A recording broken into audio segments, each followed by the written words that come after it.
Assalamualaikum warahmatullahi wabarakatuh. Perkenalkan, nama saya Noni Yusneidah Rahab, Prodi PGSD kelas 3C, NPM 201401114. Di sini saya akan membacakan atau menjelaskan masalah yang timbul pada masa remaja usia sekolah menengah. Beberapa permasalahan yang timbul pada remaja usia sekolah menengah yaitu masalah-masalah yang mungkin timbul berkaitan dengan perkembangan fisik dan psikomotorik. Yang pertama, adanya variasi yang mencolok dalam tempo, irama, serta kepesatan laju perkembangan fisik antara individual dapat menimbulkan kecanggungan bergaul antara satu sama lain. Yang kedua, perkembangan ukuran tinggi dan berat badan yang kurang proporsional dapat membawa akses psikologis tertentu seperti munculnya cemoohan atau kritikan yang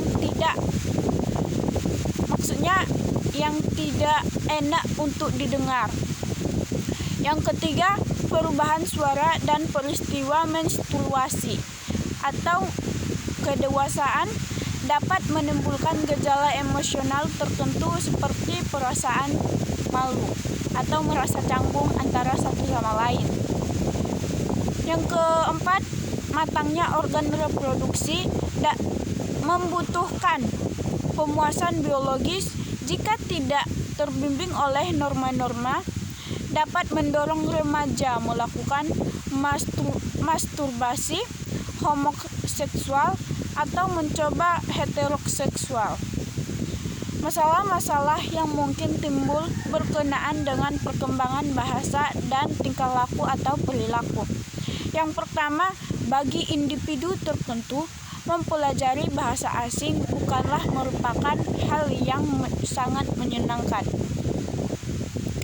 Yang kedua, inteligensi merupakan kapasitas belajar dasar bagi individu yang dipengaruhi oleh IQ tertinggi dapat memiliki prestasi di bawah kapasitasnya akibat malas atau nakal. Bagi yang dapat memiliki IQ rendah, cenderung memiliki rasa rendah hati. Yang ketiga, ketidakseleraan antara keinginan atau minat seseorang dengan bakat khususnya sering membawa kesulitan seperti kesulitan dalam memilih jurusan. Masalah-masalah yang timbul berkaitan dengan perkembangan perilaku sosial, moral, dan keagamaan.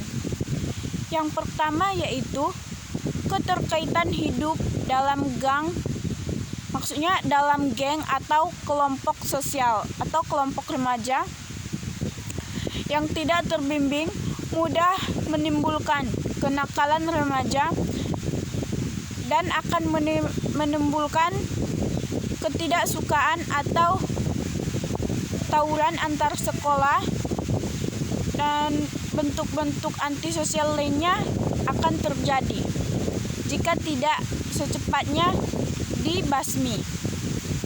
Yang kedua, konflik dengan orang tua yang mungkin berakibat tidak senang di rumah. Bahkan ada seorang anak yang lari meninggalkan rumah karena ketidaksenangannya bersama dengan orang tua. Atau bisa dikatakan orang tua tidak terlalu memperhatikan anaknya. Yang ketiga, melakukan perbuatan-perbuatan yang bertentangan dengan norma masyarakat atau agamanya, seperti mabuk dan terlibat dalam kasus penyalahgunaan narkoba. Masalah yang selanjutnya, masalah-masalah yang timbul berkaitan dengan perkembangan perilaku afektif, kognitif, dan kepribadian. Yang pertama, mudah sekali digerakkan untuk melakukan kegiatan destruktif yang spontan. Ketidakmampuan menegakkan kata hatinya membawa akibat sukar terintegrasikan dan sintesis fungsi-fungsi psikofisiknya yang berlanjut akan sukar pula menemukan identitas pribadinya. Ia akan hidup dalam suasana adolescentisme atau remaja yang berkepanjangan, meskipun usianya sudah menanjak dewasa. Menurut Harlock, masalah remaja banyak disebabkan oleh ketidakmampuan remaja dalam melakukan penyesuaian diri. Remaja yang mengetahui bahwa sikap dan perilakunya dianggap tidak matang oleh kelompok sosial dan menyadari bahwa orang lain memandangnya tidak mampu menjalankan peran dengan baik, akan mengembangkan kompleks rendah diri atau rendah hati. Adapun tanda-tanda bahaya dari individu yang tidak mampu menyesuaikan diri dalam masa remaja usia menengah. Yang pertama, tidak bertanggung jawab. Yang kedua, sikap yang sangat agresif dan sangat yakin pada diri sendiri, atau tidak memikirkan hak orang lain. Yang ketiga, perasaan tidak aman. Yang keempat, merasa ingin pulang bila berada jauh dari lingkungan yang dikenal. Yang kelima, perasaan menyerah. Yang keenam, terlalu banyak berhayal untuk mengembangi ketidakpuasan yang diperoleh dari kehidupan sehari-hari. Yang ketujuh, mundur ke tingkat perilaku yang sebelumnya agar supaya disenangi dan diperhatikan. Yang ke-8, menggunakan mekanisme pertahanan diri. Ada pula 3 kelompok remaja bermasalah menurut Mafir. Yang pertama, remaja yang bermasalah wajar adalah tingkah laku yang secara psikologis masih dalam batas ciri-ciri pertumbuhan dan perkembangannya.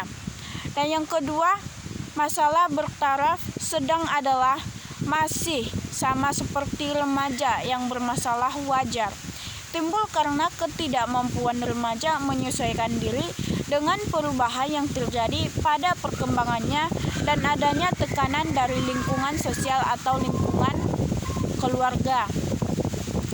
Yang ketiga, remaja yang mengalami masalah berat dengan tingkah laku menyimpang yang agresif seperti mencuri, tawuran, atau berkelahi, penyalahgunaan narkoba, dan lain sebagainya. Mungkin sekian yang dapat saya sampaikan. Kurang dan janggalnya saya mohon maaf. Saya akhiri dengan salam. Wassalamualaikum warahmatullahi wabarakatuh. Terima kasih.